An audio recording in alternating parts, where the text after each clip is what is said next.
Oh yes, I see you've noticed this mountain of bubble wrap behind me. Well, let me tell you, I'm an idiot.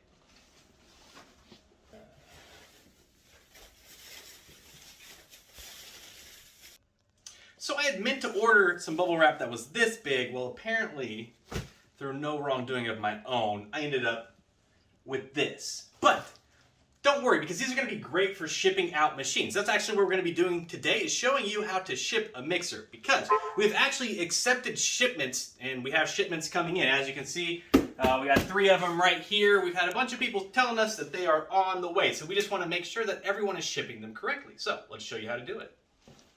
Well, hello up there. Let's get started. So the first thing you want to do is get a nice long piece of bubble wrap. And so what we're going to do is we're just going to fold over the short end. Now you want to put your mixer, 20 inches, 2 foot over. Leave a little bit of a tail here. Reason being is because we're going to come up and over with that. And then next we're going to actually take the long side and then wrap that over as well. And we can actually even extend that as far as we can. We'll keep it going underneath the machine. And then hopefully, right outside the under of the machine as well. So just like that, here's our tail. Now we can go ahead and just tape this up.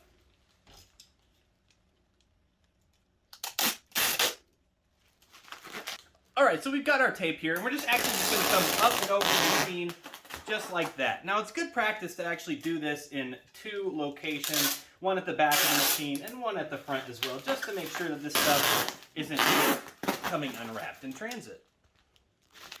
So now you'll notice that you have 2 exposed ends. We're going to want to go ahead and just kind of fold the ends in like this, and then we can take a piece of tape on this as well, just to keep that end closed up here.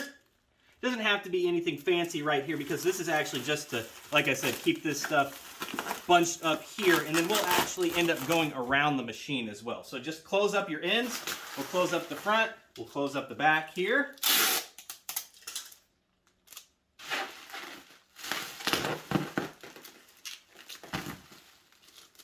Just like this. All right, perfect. Now that you got the ends closed up and you got the top over as well, we're going to actually just, like I said, go around the entire machine. This is just going to help keep that bubble wrap nice and secure around the machine. And then just like that, we're ready for the box. All right, let's get this heavy boy picked up and dropped down in the box here.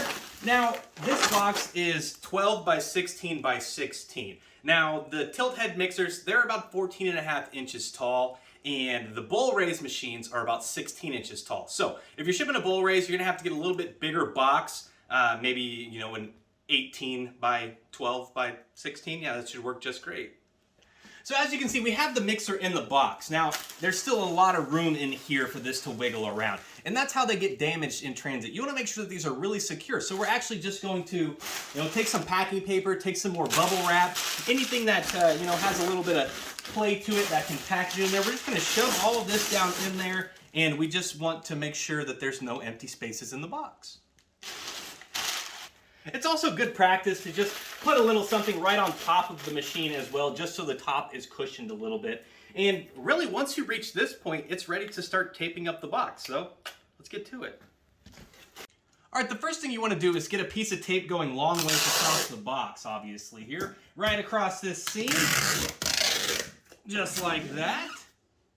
And you can actually do this 2 or 3 times as well, because these things are pretty heavy. It could potentially break the tape. You want to make sure that you have a nice seal on this. We'll do that a few more times here just to make sure that it isn't going to go anywhere. There we go, just like that.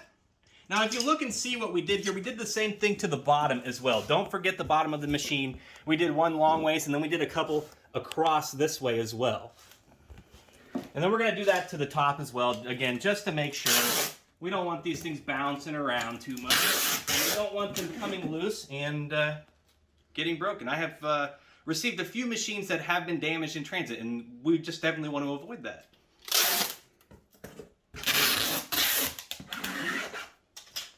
All right, we have everything taped up. We have everything secure. This is the end of it here, guys. All we want to do is go ahead and shake the box a little bit. Now, if you can feel that mixer bouncing around in there, you're going to have to go in and repack. But if it seems tight, like it's not moving around like this one, well, she's good to go.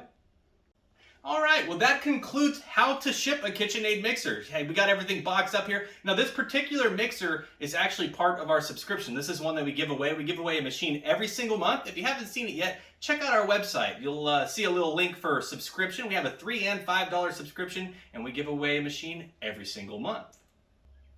Also, we do now accept shipments. So if you're seeing this and you would like your machine to give it a little TLC, a re-grease, or if it's broken and you're not feeling up to the work, feel free to send it in.